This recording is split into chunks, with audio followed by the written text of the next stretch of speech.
Welcome back to WION World is One. You're watching Speed News with me, Vidur Kathuria. Let's get started. Israeli Prime Minister Benjamin Netanyahu has landed at Joint Base Andrews in Maryland ahead of his meeting with US President Donald Trump in the White House. This marks their sixth such encounter in the US since Trump returned to office a year ago. Netanyahu met Trump's special envoy Steve Witkoff and Jared Kushner ahead of talks with Trump. Netanyahu's office said the top priority in his talks with Trump would be the ongoing negotiations with Iran and Israel's concerns over Iran's missile arsenal besides the nuclear program. Trump said the Israeli premier wants a deal with Iran and that the current talks on Tehran's nuclear program show promise. It's day 45 of protests in Iran. An activist body reports that 6,984 have been killed, including over 6,400 protesters and over 200 children. Moreover, at least 19 prisoners were reportedly executed at dawn in multiple cities across Iran on charges related to drug offenses and murder. Authorities have not officially announced the executions. A total of 676 protest-related incidents have been recorded in 210 cities across 31 provinces nationwide. Protests were marked by nighttime chants, police presence, internet disruptions, and mass arrests. Mass protests in Iran broke out in January when people took to the streets against the regime's crackdown.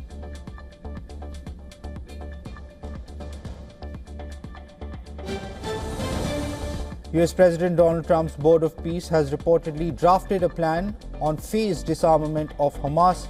It plans to share the document with Hamas in the coming weeks, even as Israel signals that progress towards a broader Gaza peace deal remains stalled. According to a report in the New York Times, the draft plan would allow Hamas to retain limited small arms while surrendering most long-range weapons. It claims the disarmament process is expected to take months, with key details on enforcement and weapons custody still unclear.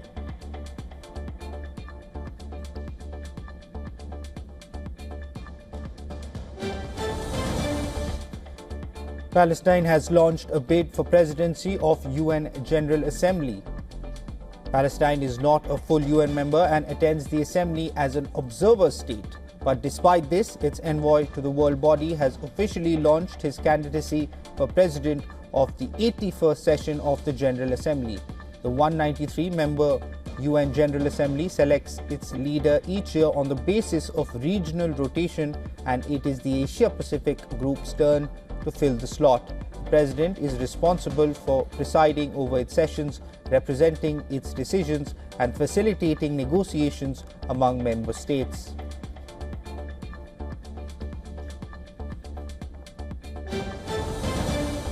Russian strikes on eastern Ukraine kill at least 6 civilians, including 4 in the eastern city of Bogodukiv and 2 in Sloviansk. Several others have been wounded. Bogodukiv is located in the Kharkiv region, where Russian forces have recently stepped up attacks on transport and energy infrastructure. The attacks in Kharkiv and Donetsk regions have targeted cities. This comes after Ukrainian and Russian officials held US-mediated talks in Abu Dhabi aimed at ending Russia's nearly 4-year invasion. The two sides conducted a prisoner swap last week, though an agreement to draw a line under the conflict still seems distant.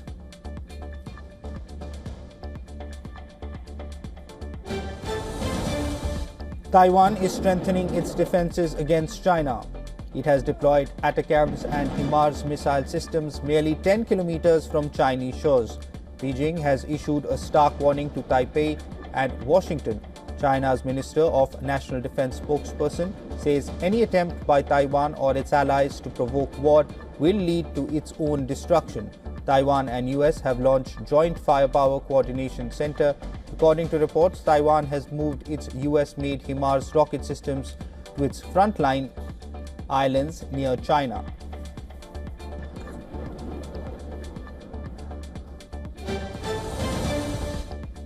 The Justice Department has unredacted more names in the Jeffrey Epstein files after pressure from lawmakers. Earlier, Congressman Khanna named the 6 high-profile men that are included in the unredacted version of the documents. Khanna named US businessman Leslie Wexner, the founder of Victoria's Secret, an Emirati businessman who is CEO of DP World, among others. Khanna did not provide evidence of wrongdoing against any of them, nor have they been charged with a crime in connection with Epstein. Lawmakers are also calling for action against Commerce Secretary Howard Lutnick. Lutnick has admitted to having lunch on Epstein's private island in 2012, 4 years after the disgraced financier was sentenced.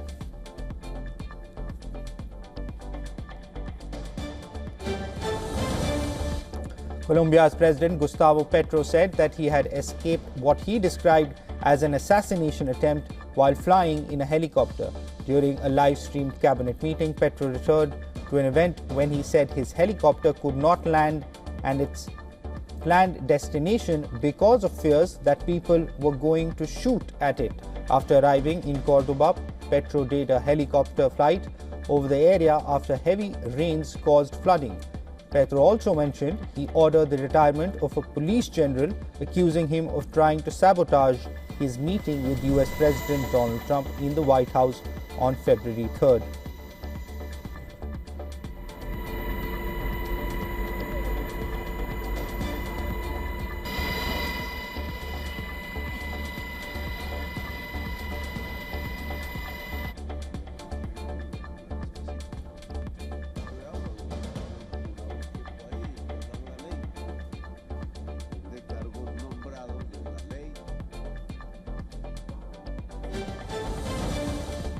The Colombian senator was rescued from kidnappers as the country's president reported an attempt on his own life in the run-up to the elections that observers have warned could be marred by violence. Senator Ada Kulkiu, an indigenous activist and human rights prize recipient, was taken by unknown people in her home department of Cauca, a conflict-ridden region controlled by large parts by dissidents of the now disbanded FARC guerrilla army. The 53-year-old was rescued by a group of indigenous people hours after the vehicle she had been traveling with 2 bodyguards in was found abandoned.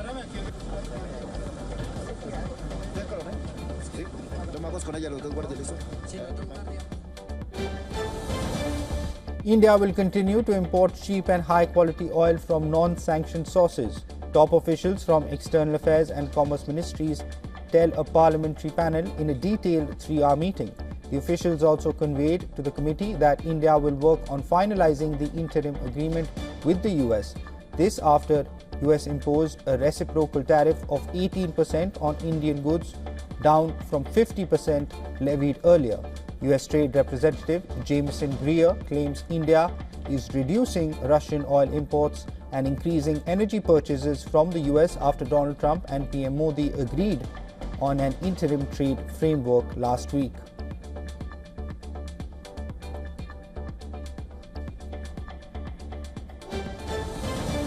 Three people were killed and another 6 injured after a Pemex pipeline exploded in the isthmus of the Tehuantepec region of Mexico's Oaxaca state. Members of the army and the police were deployed and seen at the site of the accident. Emergency services were also on the scene.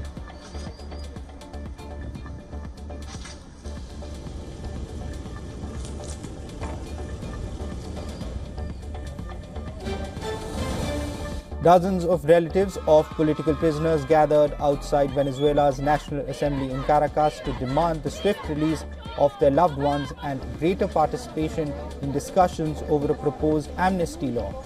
The demonstrators, holding banners and chanting slogans, called for immediate freedom for detainees they say have been unjustly imprisoned.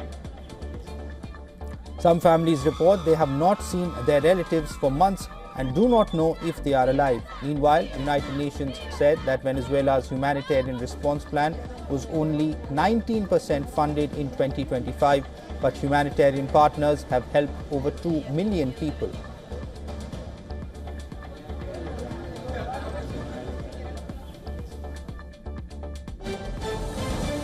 Authorities released images of a masked and armed person appearing to tamper with the door camera at the home of Nancy Guthrie, the 84-year-old mother of television host Savannah Guthrie, who was abducted about 10 days ago.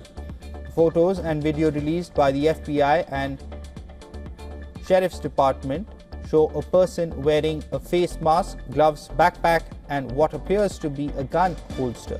A law enforcement official said the images recovered from a Google Nest camera on the front doorbell of Nancy Guthrie's Tucson, Arizona home were recorded at 3 a.m. on February 1st, a day after her family last saw her.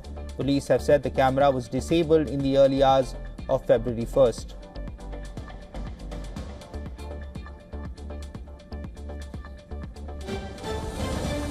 Bangladesh is in the final stretch ahead of its unprecedented polls. Preparations are in full swing across the country with just hours to go before the polling day.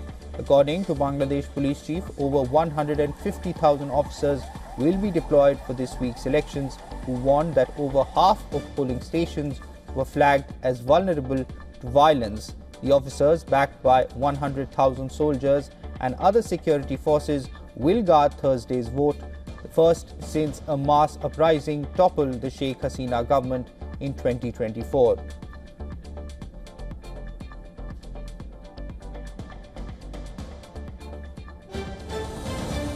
The White House says President Donald Trump personally raised the case of Jimmy Lai during his October meeting with Chinese President Xi Jinping in South Korea. White House Press Secretary Caroline Leavitt emphasized that the case remains important to him as he prepares for his Beijing trip in April. This comes as a Hong Kong court sentenced the pro-democracy media mogul to 20 years in prison after he was found guilty on 2 counts during his 2024 presidential campaign. Trump vowed to do everything within his power to secure Lai's freedom.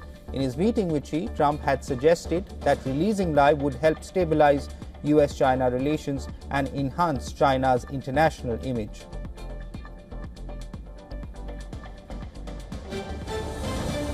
In Tunisia, a local startup has developed a simple but effective tool to combat plastic pollution and urban flooding. The Zigo filter, created by WION, is being installed in rainwater drainage systems across the country. In the narrow streets of Le Cram, a coastal municipality near Tunis, municipal workers were seen installing the steel filtration unit inside a drainage channel. The device, known as the Zigo filter, is designed to trap solid waste before it clogs drainage systems or is carried into the sea.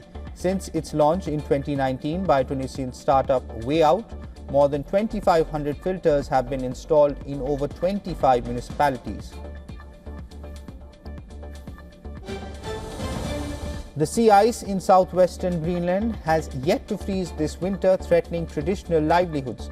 According to a 2022 study in scientific journal Nature, the Arctic region is on the front line of global warming, heating up 4 times faster than the rest of the planet since 1979 and causing the sea ice to retreat. This majorly impacts the seal population, who rely on pack ice to give birth, to rest and for protection.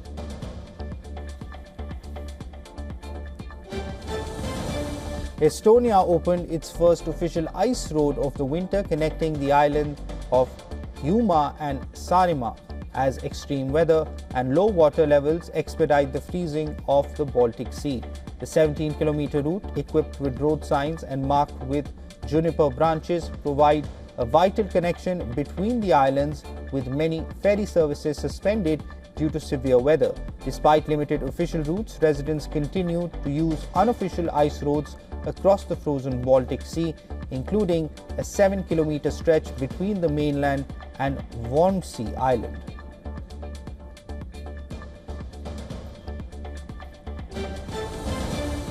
Nearly 500 wild birds were rescued by law enforcement from a house on the side of a road in Ucayali, Peruvian Amazon. The birds were being held to be sold illegally on the private market. According to the Environmental Prosecutor's Office, the birds were in 3 cages, while the animals were transferred to a regional government facility in Ucayali to be returned to the forest. These birds are native to the Amazon and feed on worms, fruits, seeds and flowers. They measure about 25 centimeters and have yellow and white feather stripes on the outer parts of their wings.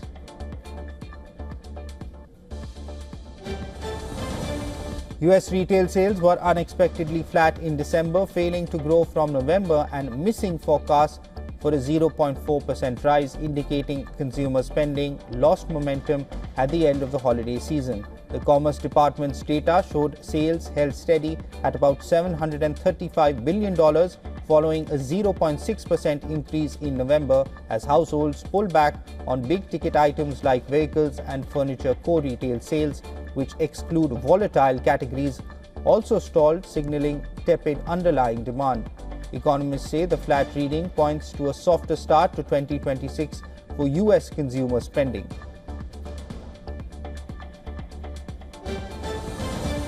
Asian stocks traded mixed on Wednesday, high on Wednesday despite AI fears and weak economic data on Wall Street spooking US investors.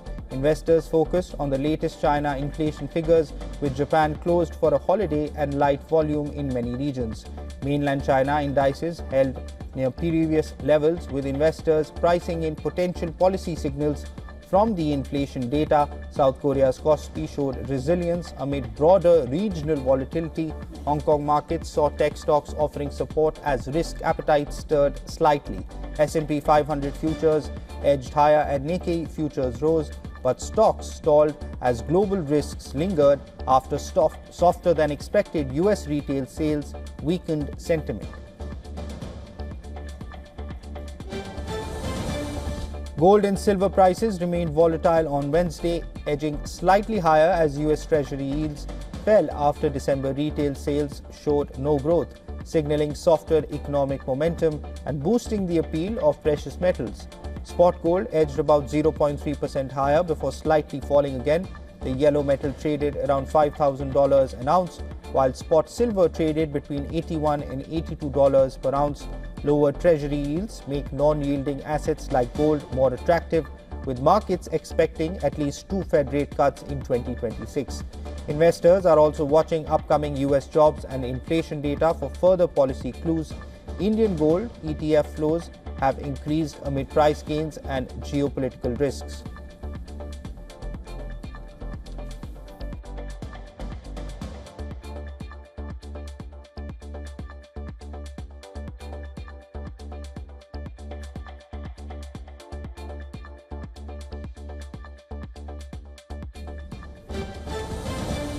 Oil prices were largely stable on Wednesday as traders remained cautious amid ongoing tensions between the US and Iran, which could affect supply flows through key routes like the Strait of Hormuz.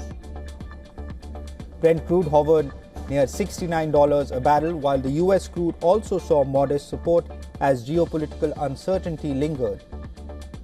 Markets eyed ongoing diplomatic efforts and naval movements, with potential supply disruptions offsetting any immediate direction.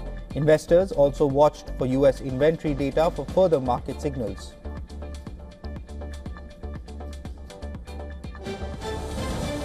Apple and Google have agreed to make their mobile app stores fairer and more transparent for developers. The Competition and Markets Authority said the tech giants will ensure store rankings and reviews operate fairly and safeguard developer data.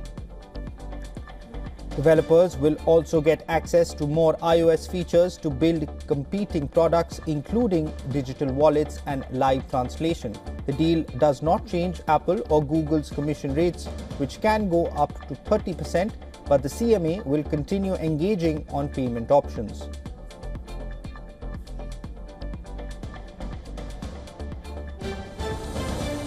Google has received unconditional EU antitrust approval for its $32 billion acquisition of cybersecurity firm Wiz, its largest deal ever. The European Commission said the deal raises no competition concerns and customers will still have alternatives in cloud services. The acquisition will boost Google's cybersecurity and cloud presence against rivals Amazon and Microsoft. Regulators also confirmed any data acquired will not limit access for other security software companies. The Telegram messaging app reportedly faces fines of up to 64 million rubles in 8 upcoming Russian court hearings. State news agency RIA said that hearings were in connection with alleged failures by Telegram to remove information required by Russian law. Telegram, founded by Russian-born entrepreneur Pavel Durov, is a hugely important channel for private and public communications in and about Russia. Newsmakers of all kinds, including the Kremlin and the exiled opposition, all use it constantly to distribute information instantly to a large audience.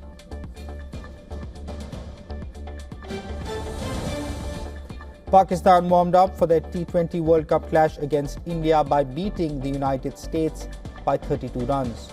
The USA famously defeated Pakistan in a super over in the 2024 edition, but there was no upset this time around.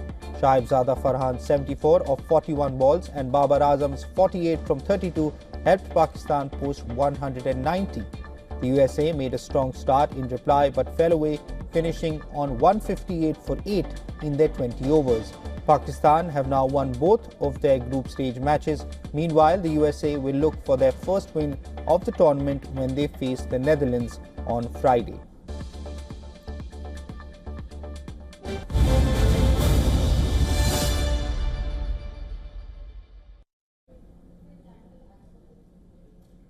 That's it on this edition of Speed News. News and updates will continue on the other side of this short break. Keep watching WION. World is One.